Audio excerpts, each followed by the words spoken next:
नमस्कार मित्रांनो. तर आज सादर करते आहे, प्रत्येक रहस्यामागे एक सत्य दडलं असतं आणि प्रत्येक सत्यामागे कुणाचं तरी आयुष्य. शब्दस्पर्श सादर करत आहे रहस्य, भावना आणि सत्याची एक स्वलिखित अविस्मरणीय कथा. चला तर ऐकूया. पहाटेचे 5 वाजले होते. रात्रीच्या पावसामुळे संपूर्ण स्टेशन ओलंचिंब झालं होतं. प्लॅटफॉर्मवर मोजकेच प्रवासी उभे होते. पहिली एक्सप्रेस निघून गेली आणि स्टेशन पुन्हा शांत झालं. सफाई कर्मचारी रामू झाडू मारत होता. अचानक त्याचं लक्ष प्लॅटफॉर्म क्रमांक 2 वरील एका लोखंडी बाकाखाली गेलं. तिथे एक काळी जुनी सुटकेस पडली होती. ती धुळीने माखलेली नव्हतीच, म्हणजेच ती नुकतीच तिथे कुणीतरी ठेवली असावी असे रामूला वाटले. रामूने आजूबाजूला नजर फिरवली. ही कुणाची सुटकेस आहे हो? कोण आहे हा सुटकेस ठेवणारा? कुणी आहे का इथे? तो ओरडू लागला. त्याने मोठ्याने विचारलं, पण उत्तर देण्यासाठी तिथे कुणी नव्हतंच. तो सुटकेस उचलायला गेला, पण ती अपेक्षेपेक्षा खूप जड होती. क्षणभर त्याच्या मनात भीती दाटून आली. त्याने लगेच स्टेशन मास्तरांना खबर दिली. काही मिनिटात रेल्वे पोलीस घटनास्थळी पोहोचले. संपूर्ण प्लॅटफॉर्म रिकामा करण्यात आला. सगळ्यांच्या नजरा त्या एका सुटकेसकडे लागल्या होत्या. बॉम्बशोधक पथक आलं. सावधपणे कुलूप उघडण्यात आलं. सगळ्यांनी श्वास रोखून धरला. पण सुटकेसमध्ये ना पैसे होते, ना दागिने, ना कोणती धोकादायक वस्तू. आत फक्त 3 गोष्टी होत्या: काळा पांढरा जुना फोटो आणि अर्धवट लिहिलेलं पत्र आणि एका लहान मुलीची तुटलेली बाहुली. स्टेशनवर उपस्थित प्रत्येकजण गोंधळला, पण त्या तिन्ही वस्तूंमध्ये एक समान गोष्ट होती. त्यावर एकच तारीख लिहिली होती प्रत्येक वस्तूवर: 17 जुलै 2004. ही सुटकेस इथे कोणी ठेवली? त्या फोटोतील तिसरा माणूस कोण? पत्र पूर्ण का नाही? बाहुलीच्या आत काही लपवलं तर नाही ना? अनेक प्रश्न लोक एकमेकांना विचारू लागले, परंतु या प्रश्नाचे उत्तर कुणालाही माहीत नव्हते. चला तर ऐकूया 20 वर्षापूर्वीची गोष्ट. राघव आणि त्याची पत्नी मीरा आणि छोटी चिमुकली मुलगी रिया हे रेल्वेने प्रवास करत होते. रात्र फार गडद झाली होती. डब्यातील बहुतांश प्रवासी गाढ झोपले होते.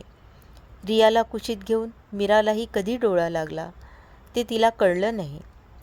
पहाटे अचानक तिला जाग आली. तिने हात पुढे केला, पण रिया तिथे नव्हती. रिया! तिच्या किंकाळीने संपूर्ण डबा दणाणून गेला. रिया, रिया, कुठे आहेस बाळा? रिया! राघव दचकून उठला. दोघांनी संपूर्ण डब्बा पालथा घातला. प्रत्येक सीट खाली पाहिलं. प्रत्येक डब्यात धावपळ केली, पण रियाचा काहीच पत्ता नव्हता. रेल्वे एका स्टेशनवर थांबवताच रेल्वे पोलिसांना कळवण्यात आलं. संपूर्ण स्टेशनवर शोध मोहीम सुरू झाली, पण त्या काळात आजच्यासारखी आधुनिक सुरक्षा व्यवस्था नव्हती. रिया जणू हवेत कुठे गायब झाली होती. राघवचा संताप अनावर झाला. कशी झोपलीस तू? 1 वर्षाच्या मुलीकडे लक्ष देता आलं नाही तुला? त्याचे शब्द मीराच्या काळजावर वार करून गेले. मीरा मात्र वेड्यासारखी प्रत्येक प्लॅटफॉर्मवर धावत होती. रिया, रिया, माझ्या बाळा, कुठे आहेस तू? तिचा आक्रोश ऐकून अनेक प्रवाशांच्या डोळ्यात पाणी आलं. एक महिला रेल्वे पोलीस तिच्याजवळ आली. तिने मीराला आधार देत एका बाकावर बसवलं. तुम्ही घाबरू नका हो, बसा इथे. पण दुःखाचा भार इतका असह्य झाला होता की काही क्षणातच मीरा बेशुद्ध होऊन खाली कोसळली. मीरा बेशुद्ध पडताच राघवचा राग एका क्षणात नाहीसा झाला. तो घाबरून तिच्याजवळ धावत गेला. मीरा, मीरा, काय झालं तुला? डोळे उघड बघू. त्याने तिच्या चेहऱ्यावर पाणी शिंपडलं. त्याचे हात थरथरत होते. मीरा, मला माफ कर. मला खूप राग आला होता ग. मी मुद्दाम तुला दोष दिला नव्हता. आपली रिया हरवली ना, मी स्वतःवर ताबा ठेवू शकलो नाही. मी स्वतःला सावरू शकलो नाही. राघवच्या डोळ्यातून अश्रू वाहू लागले.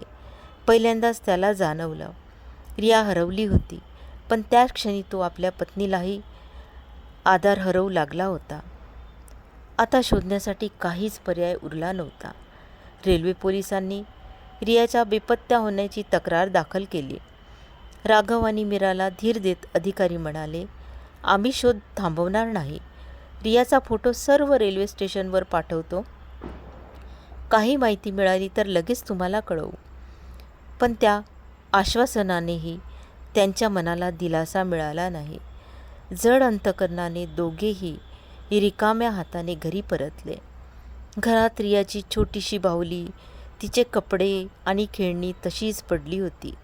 ती खेळणी पाहताच मीरा पुन्हा रडू लागली. राघव मात्र निशब्द उभा होता.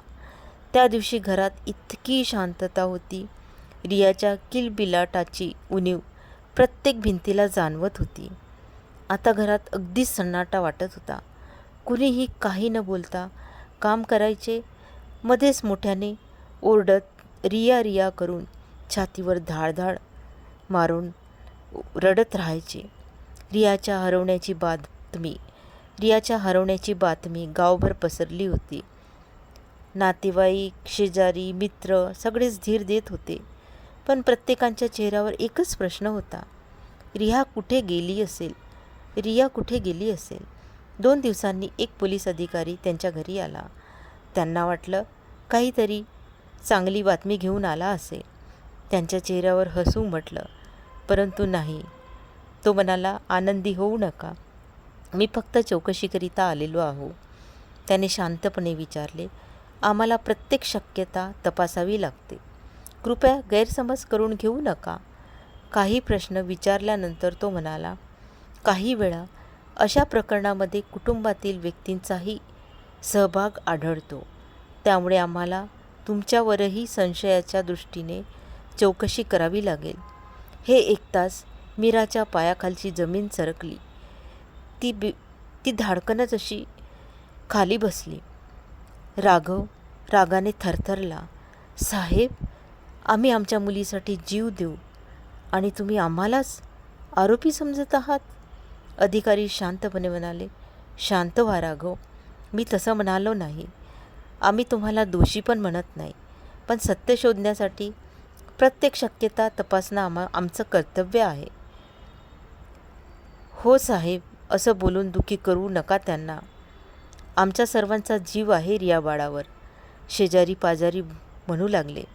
पोलीस म्हणाले, हो, मी समजू शकतो, पण माझी ड्युटी आहे ती.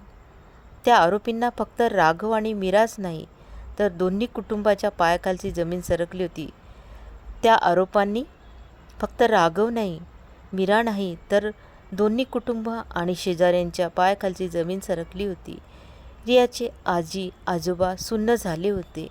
त्यांच्या डोळ्यात अश्रू होते, पण मनात एकच विश्वास होता, आमची रिया मिळेल ना? आमची रिया जिवंत आहे ना? ती एक दिवस नक्की परत येईल ना? त्यावर पोलीस काहीच बोलले नाही. काही दिवसांनी शेजारी नातेवाईक त्यांना समजावू लागले, जे झालं ते विसरण्याचा प्रयत्न करा. आयुष्य थांबत नाही, स्वतःला सांभाळा. पण आईवडील आपल्या मुलाला किंवा मुलीला कधी विसरू शकतात काय?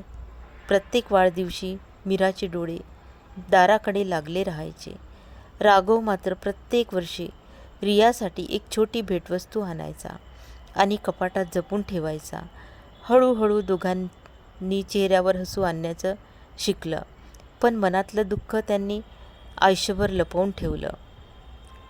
या घटनेनंतर एक असाही दिवस गेला नाही ज्या दिवशी राघव आणि मीरा रियाला आठवण केली नसेल. दर महिन्याच्या पहिल्या रविवारी ते न चुकता त्या रेल्वे स्टेशनवर जायचे. प्रत्येक प्लॅटफॉर्मवर नजर फिरवायचे. प्रत्येक लहान मुलीकडे आशेने पाहायचे. कदाचित आज आपली रिया दिसेल. पण प्रत्येक वेळी त्यांच्या पदरी निराशाच पडायची. काळ पुढे सरकत गेला. स्टेशनवरील चहावाला बदलला, स्टेशन मास्तर बदलले, प्रवासी बदलले, पण एक गोष्ट मात्र बदलली नाही, राघव आणि मीराची वाट पाहणारी नजर. हळूहळू स्टेशनवरील प्रत्येक कर्मचारी त्यांना ओळखू लागला. कोणी काही विचारत नसे, कारण सगळ्यांना माहीत होतं, हे दोघं त्यांच्या हरवलेल्या रियाच्या शोधात दर महिन्यात इथे येतात. लोक त्यांच्याकडे हळूहळू पाहतात, काही क्षण थांबतात आणि निःशब्दपणे पुढे निघून जातात. कारण या दुःखाची खोली फक्त राघव आणि मीरालाच माहीत होती. या स्टेशनवर एक वृद्ध चहावाला होता. तो दर महिन्यात त्यांना बोलवून 2 कप चहा द्यायचा. पैसेही घेत नसायचा. तो फक्त एवढंच म्हणतो, आज नाही, पण एक दिवस तुमची वाट संपेल. तुमची मुलगी नक्की मिळेल हो तुम्हाला. त्याच अपेक्षेत येतोय दादा. येईल हो माझी लेक. आईचा आवाज जात असेल ना तिच्या हृदयापर्यंत, पोहोचत असेल ना माझा आवाज माझ्या रियापर्यंत. एवढं बोलून मीरा शांत व्हायची. तर मंडळी, आपणास ही कथा कशी वाटली तर नक्की सांगा. आवडली असेल तर लाईक करा, माझ्या चॅनलला सबस्क्राईब करा. अशा नवनवीन कथा ऐकण्याकरिता तुम्ही नोटिफिकेशनला बेलला ऑन करा. आणि ही कथा पहिला भाग झाला आहे. दुसरा भागसुद्धा तुम्ही नक्की ऐका. धन्यवाद. तर भेटूया दुसऱ्या भागामध्ये.